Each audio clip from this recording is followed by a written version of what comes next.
तृतीयः पाठः ऋतूणां कुसुमाकरः यानी बसन्तः यानी बसंत ऋतु।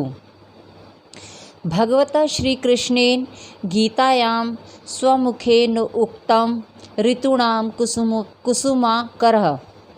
भगवान श्री कृष्ण ने गीता में स्वयं अपने मुख से कहा है कि ऋतु बसंत ऋतु के बारे में वर्णन किया है कि जो बसंत ऋतु है वो भारतीय प्रकृति सर्वदा सर्वकालम विलसति। विलसति यानी होता है लालसा। तो भारत की जो प्रकृति है वो हमेशा से ही बसंत ऋतु के लिए ललायित रहती है। और भारतम प्रकृते कृपा पात्रम वर्ष वर्तते। और भारत की प्रकृति पर यानी भारत पर हमेशा से ही बसंत ऋतु की कृपा रही है। अत्र समय समये अनेकाः ऋतवः आगच्छन्ति। यहाँ पर यानी कि भारत में समय समय पर अनेक ऋतुएं आती हैं। भारत देशे षट् ऋतवः भवन्ति। भारत देश में 6 ऋतुएं होती हैं।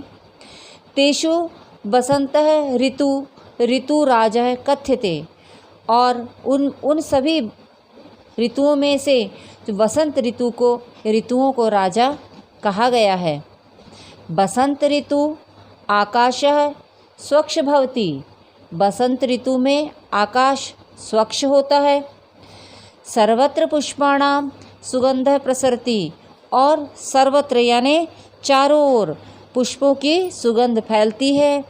तडागेषु विकसितानि कमलानि सर्वेषां जनानां मनसि हरन्ति।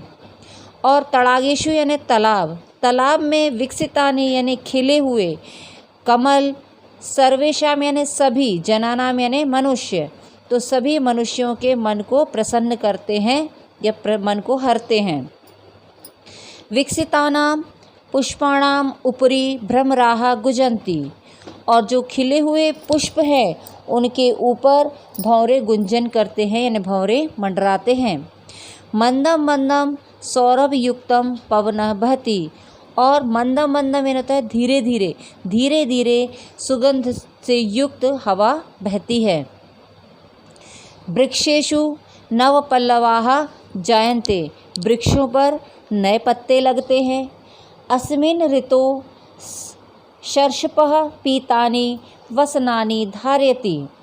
और इसी समय यानी कि बसंत ऋतु में सर्षपः यानी होता है सरसों। तो सरसों पीतानी वसनानी यानी वस्त्र।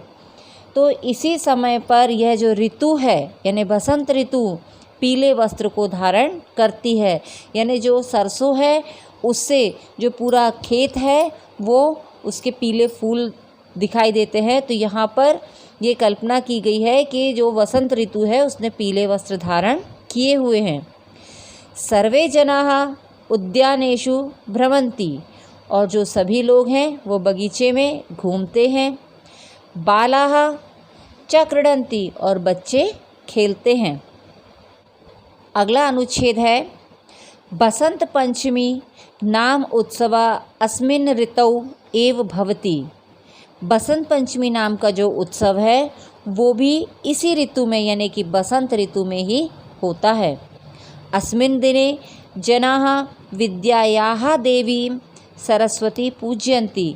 और इस दिन यानी कि बसंत पंचमी के दिन लोग विद्या की देवी सरस्वती की पूजा करते हैं। हकीकत रायस्य बलिदान दिवस अपि एतस्मिन् दिने भवति। और बसंत पंचमी के दिन को हकीकत राय का बलिदान दिवस भी कहा गया है। होली इति उत्सव अपि बसंत ऋतु एव भवति। होली जो है वो भी बसंत ऋतु में होती है। जनाः अन्योन्यस्य उपरि रंगान प्रक्षिपन्ति गायन्ति नृत्यन्ति च। जो लोग हैं वो एक दूसरे के ऊपर रंग डालते हैं और गाते हैं और नाचते हैं। अस्मिन् ऋतौ न केवलं मनुष्याः अपितु पशु पक्षिणः प्रकृतिरपि च प्रसन्नाः प्रतीयते। और इस ऋतु में न केवल मनुष्य अपितु पशु पक्षी और प्रकृति भी प्रसन्न दिखाई देती है। इस पाठ में हकीकत राय का जो वर्णन किया गया है, तो अब मैं आपको उसके बारे में बता रही हूँ कि ये हकीकत राय क्या है, मतलब क्यों इनका बसंत पंचमी के दिन बलिदान दिवस मनाया जाता है।